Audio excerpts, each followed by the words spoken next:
Hello, everyone, and welcome back to Exploring the South Coast. My name is Molly Armando, and I'm a real estate agent in the South Coast area. I'm licensed in Massachusetts and Rhode Island, and I make these videos to help people like you.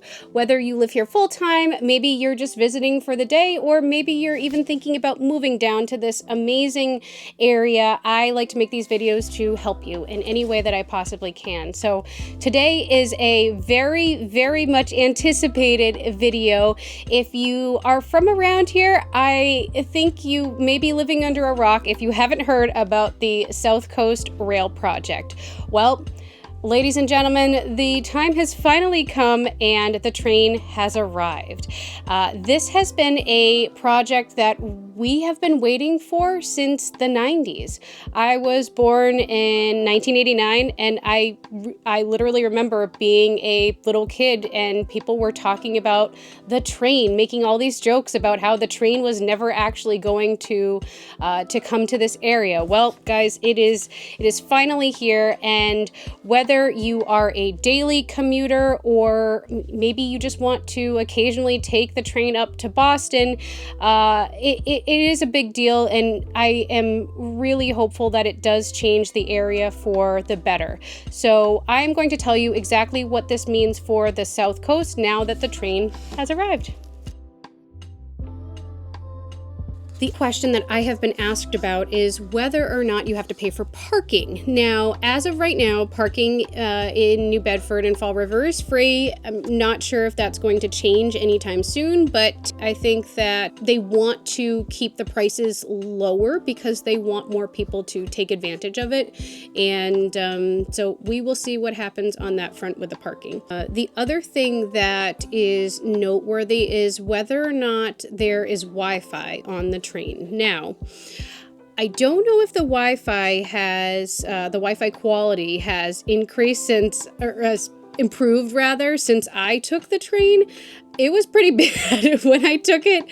I mean, the MBTA, and apologies for those of you who are from the area and know this already, but the MBTA is horrendous. And I might get in trouble for saying that, but as someone who has witnessed just how terrible the infrastructure of these trains and train stations are, I don't believe that they've probably done anything to increase the Wi-Fi capabilities of the trains themselves, because they're the same trains that I would take. The trains aren't new, it's just the tracks are new and the connection is new. So yes, they do have Wi-Fi. I think the best bet, nowadays would be to use a hotspot and to just get the internet from your phone if you needed to, use your laptop. But yeah, I don't know. I'm curious if any of you have ridden the train and have experienced the Wi-Fi. I'm curious to hear your thoughts because I have been asked that question a few times by a few different people, and I can tell you it was horrible 5 years ago.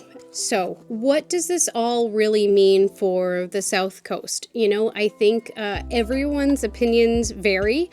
There are some people who are incredibly, supportive of the train, and then there are others, there will always be naysayers no matter what the topic is. I do believe that this is a really huge deal for our area, and it makes commuting easier. It opens up job opportunities for people who live down here but work up there. Sometimes there are people who can make more money up in Boston, but they live down here. And so I think that it will help from a job standpoint. I also think that it will bring more money and opportunity to the South Coast as well. And whether they're moving here for more affordable living or just visiting for the day, I think that it's all good. And I will be interested to see what happens with the MBTA in general down the road. But for now, we're just focusing on New Bedford and the South Coast Rail Project. And I think that this is just such a huge win for New Bedford as a whole, because there has been an incredible revitalization in New Bedford. more businesses are opening, more restaurants, more attractions. Just let's be honest, New Bedford went through some pretty rough years. It started out as one of the richest cities in the entire country, and then it plummeted for a while. But what we've been seeing lately is that there's so much life in this city, and it has really been, I just got the chills. It has really been remarkable to witness it. So just wrapping up with some final thoughts, I think that it is going to be a game changer, and I'm just excited that it's finally here. I think maybe in a couple weeks I'll probably be sick of people talking about it. I'm sure a lot of the negative comments will be pouring in shortly, but after a couple weeks, when everyone has when the dust has settled, let's say. So let me know in the comments if you have ridden the train. Let me know what you think about the train coming. I am really, really interested to hear your thoughts. And yeah, thank you so much for watching. Like I said, I make these videos to help you, and learn more about the area. And don't forget to like and subscribe so that you get notified anytime that I launch a new video. I am making a promise that I am going to make these videos once a week. I took a little hiatus, but I'm back. And if you have any questions about the area in general, whether you are moving here, relocating, like I said, I'm a real estate agent and I am happy and honored to help you. Thanks for stopping by.